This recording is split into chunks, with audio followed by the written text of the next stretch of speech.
Si Kevin Kiambao ang UAAP MVP, Gilas Youngstar at basketball prodigy na minsang itinuring na may potensyal para makatungtong sa NBA. Pero ngayon may balitang kumakalat kung lalaro na lang daw siya sa isang local ball club sa Mindanao. Ano nga ba ang nangyari sa pangarap niyang NBA mga ka-sports? Kung trip mo po ang ganitong content, huwag kalimutang mag-iwan ng like, subscribe at pakipindot din ng notification bell para updated po kayo mga idolo sa ating mga uploads. Tara, alamin natin ang buong kwento patungkol dito. Kilalang kilala si Kevin Kiambao sa kanyang husay sa court mula sa pagiging standout sa Lasal Green Hills hanggang sa pagpasok niya sa DLSU Green Archers kung saan siya naging MVP sa UAAP mga ka-sports. Sa edad pa lang na 21, kitang-kita mga ka-sports ang NBA level na potensyal niya patungkol sa kanyang size, skills, basketball IQ mga ka-sports, kompleto na. Pati mga international scouts napansin siya sa FIBA tournaments. Tumabo si Kiambao ng atensyon hindi lang sa UAAP kundi pati na rin sa Gilas, Pilipinas kung saan siya naging malaking bahagi ng youth movement ng national team.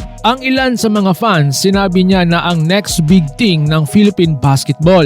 May ilang reports pa nga mga ka-sports na nagsabing pwede siyang mag-try out sa NBA G League o di kaya'y lumipad sa Japan B-League para mas ma-expose sa mas mataas na level ng laro. Pero mga ka-sports, may biglang usap-usapan na hindi daw tutuloy si Kiambao sa overseas. Imbis na NBA o Japan, posible raw siyang maglaro sa isang local team sa Mindanao. Hindi pa naman ito kumpirmado pero ito raw ang isang up-and-coming club na sumisikat sa regional basketball scene. Marami ang nagulat mga ka-sports bakit dito lang daw. Sayang ang momentum, sayang daw ang exposure. Pero mga ka-sports sa tingin ko, pwedeng may personal reasons. Baka gusto muna niyang manatili sa ating bansang Pilipinas, magpahinga o mag-focus sa kanyang pamilya. O baka mga ka-sports, isa itong strategic move para bumalik mga ka-sports with even greater impact. Ang tanong ngayon, mawawala na ba ang NBA dream niya o stepping stone lang ito para sa mas malaking bagay? Ang basketball journey mga ka-sports, hindi palaging diretso.